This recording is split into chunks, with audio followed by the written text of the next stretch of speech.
کون ہوتا ہے حریف معمر افغن عشق، کون ہوتا ہے حریف معمر افغن عشق، ہے مقرر لب ساقی پہ سلام میرے باپ۔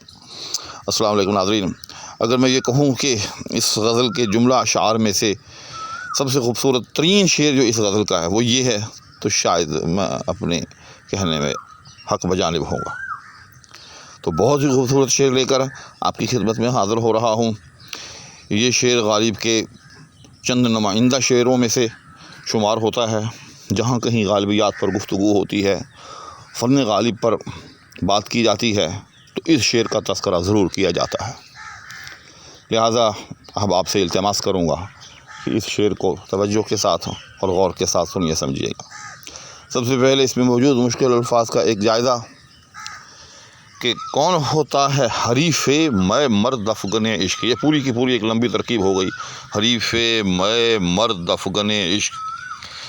اس ترکیب کے یوں سمجھے کہ پھر آگے دو حصے ہیں، حریف، اس کے بعد میں مرد افغن عشق، میں مرد افغن عشق، یعنی عشق کی ایک ایسی شراب کہ جو کہ مرد کو گرا کر رکھ دے۔ افغن یاد رکھیے گا، جہاں کہیں بھی آتا ہے، جیسے وہ شیر افغن آپ نے سنا ہی ہوگا کہ ہند و پاک میں مختلف جو جنگجو گزرے ان کے ناموں میں اس نام کا تذکرہ ملتا ہے۔ تو افغن جس لفظ کے ساتھ بھی لگتا ہے اس کا مطلب ہوتا ہے اس کو گرا دینے والا۔ تو شیر افغن کا مطلب یہی ہوتا ہے کہ شیر کو گرا دینے والا، شیر افغن۔ اور اسی لیے یہ نام ہمارے ہاں جو جنگجو گزرے ہیں ان میں ملتا ہے کہ ایسا بہادر کہ جو کہ شیر کو گرا دے، شیر افغن۔ تو اسی طرح سے یہاں ہے مرد افغن، یعنی شیر کی جگہ آپ مرد رکھ لیں تو مطلب کیا ہوا کہ میں مرد افغن، یعنی ایسی شراب جو کہ مرد کو بچھاڑ کر رکھ دے، یعنی کسی مرد میں بھی اس کا حوصلہ نہ ہو۔ اور آگے پھر میں مرد افغن عشق، پھر اس کی اضافت کی گئی ہے عشق کی طرف، یعنی عشق کی وہ شراب کہ جس کو ہضم کرنے کا یا جس کا جام چڑھانے کا ایک مرد کو بھی حوصلہ نہ ہو۔ اگر مرد بھی جو ہے، یعنی مرد سے مراد ایک طاقتور انسان، ایک باحوصلہ شخص، اگر وہ بھی شراب عشق کا پیالہ پی لے تو وہ بھی اپنے پاؤں پر کھڑا نہ رہ سکے، وہ بھی لڑ کھڑا جائے۔ حریف اس کا مقابل۔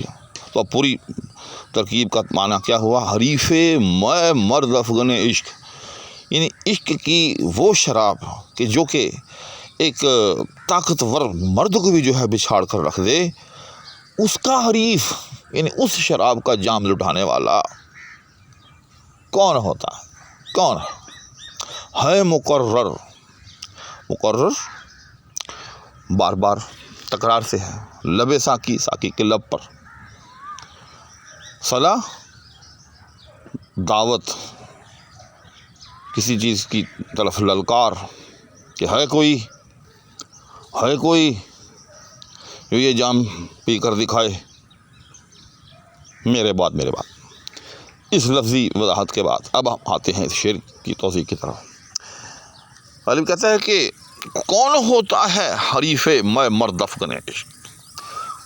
غالب کہتا ہے کہ اب جب کہ میں دنیا سے جا چکا ہوں۔ اچھا، یہاں ایک اور بات، مرزا صاحب نے خود بھی اس شعر کی تشریح جو ہے فرمائی ہے، اور انہوں نے دراصل اس تشریح کے اندر سے ایک نقطہ جو ہے اور نکلتا ہے اس کی طرف اشارہ کیا ہے۔ تو میں انشاءاللہ تعالی اس کی دونوں طرح سے آپ کے سامنے تشریح پیش کروں گا۔ ایک وہ تشریح کی جو کہ بالعموم کی جاتی ہے، سمجھی جاتی ہے، اور غالب نے بھی اس کا انکار یا رد نہیں کیا۔ پہلے وہ تشریح ہوگی، اس کے بعد پھر وہ ایک خاص نقطہ جو غالب نے ہمیں خود بتایا ہے، جس کی طرف وہ خود اشارہ فرما کر گئے ہیں، اس کا تذکرہ کیا جائے گا۔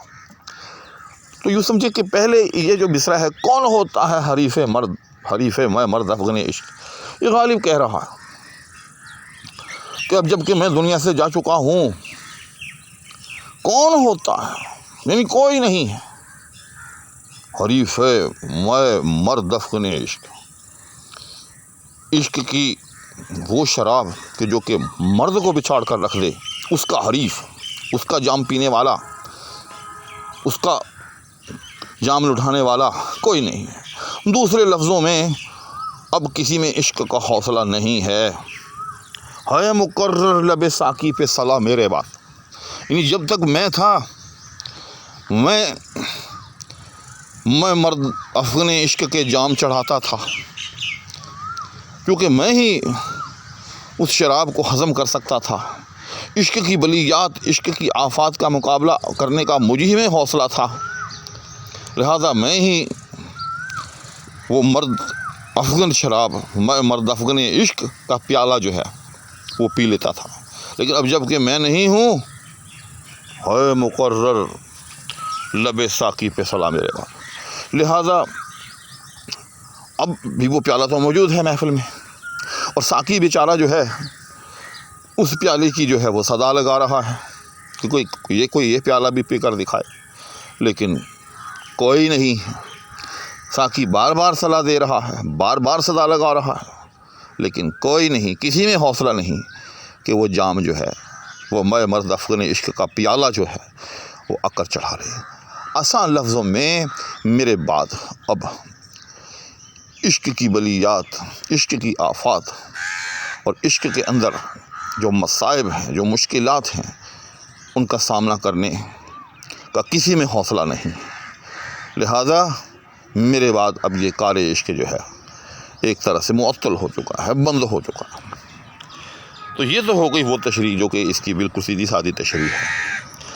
اب وہ ایک اور نقطہ جس کی طرف مرزا صاحب نے خود اشارہ فرمایا، غالب کہتے ہیں کہ یہ جو پہلا مصرع ہے نا، آپ اس کو حکایت کے طور پر دیکھیں۔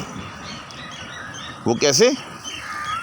غالب کہتے ہیں کہ یہ مصرع گویا میں نہیں کہہ رہا، بلکہ وہ ساقی جو ہے جو کہ یہ شراب لیے بیٹھا ہے، یہ اس نے صدا لگائی پہلے، اور جب صدا کے جواب میں اس کو کوئی جواب نہیں ملا، کوئی سامنے نہیں آیا اس مرد افغن عشق کا پیالہ اٹھانے کے لیے، تو پھر ساقی مایوسی کے عالم میں خود اسی مصرے کو دہراتے ہوئے کہتا ہے کہ کون ہوتا ہے حریف میں مرد افغن عشق۔ یعنی ساقی جو ہے مایوس ہو چکا ہے، اور ساقی از خود جو ہے اسی مصرے کو بار بار دہراتا ہے، گنگناتا ہے کہ کون ہوتا ہے حریف میں مرد افغن عشق۔ کہ اے میاں ساقی، اب اپنا یہ دھندا بند کرو، اب یہاں کوئی نہیں آئے گا جو اس میں مرد افغن عشق کا پیالہ جو ہے اس کو بھی لٹھا لے۔ لہذا ساقی جو ہے مایوسی کے عالم میں اپنے اس مصرے کو جو ہے خود ہی بار بار جو ہے وہ دہراتا ہے کہ کون ہوتا ہے حریف میں مرد افغن عشق۔ کوئی نہیں ہوگا، کوئی نہیں آئے گا یہ پیالہ چڑھانے کے لیے، یہ پیالہ لٹھانے کے لیے، یہ جام اٹھانے کے لیے۔ اے مقرر لب ساقی پہ صلا میرے بعد۔ پھر غالب دوسرے مصرے میں انتقال کر جاتا ہے، انتقال کا مطلب منتقل ہو جاتا ہے اپنے مقولے کی طرف۔ اگر اس کو ہم تھوڑا سا ادب کی زبان میں بیان کرنا چاہیں تو پہلی تشریح میں یہ جو پہلا مصرع ہے یہ غالب کا مقولہ ہے، اور دوسری تشریح میں یہ غالب کا مقولہ نہیں ہے، بلکہ یہ غالب نے حکایت بیان کی ہے ساقی کے مقولے کی۔ یعنی دوسرے ورژن میں یا دوسری جو تشریح ہے یا وہ نقطہ جس کی طرف غالب نے اشارہ کیا ہے، اس میں یہ پہلا مصرع جو ہے وہ مقولہ ہے کس کا؟ ساقی کا، اور غالب نے اس کو جو ہے وہ حکایتاً جو ہے وہ بیان کیا۔ یعنی پہلی تشریح میں اصالتاً یہ بیان کیا گیا ہے، اور دوسری تشریح میں اس کو حکایتاً بیان کیا گیا ہے۔ یہ تھوڑی سی میں نے بھاری بھرکم اصطلاحات کے ذیل میں یہ بات کی ہے، یہ ان احباب کے لیے جو کہ عربی زبان اور اس کی اصطلاحات سے کچھ آشنائی رکھتے ہیں، تو ان کو اس انداز میں تفہیم میں آسانی رہے گی، تو اس لیے میں نے یہ اصالتاً اور حکایتاً یہ دونوں اصطلاحیں جو ہیں اختیار کرتے ہوئے اس شعر کی وضاحت کرنے کی کوشش کی ہے۔ تو ناظرین، امید ہے کہ آج کی یہ نشست جو ہے یہ بھی آپ کے لیے کسی نہ کسی درجے میں فائدہ مند حصول مند ہوئی ہوگی۔ اسی کے ساتھ نیز دعاؤں کی درخواست کے ہوا اب آپ سے اجازت چاہوں گا۔ اللہ حافظ۔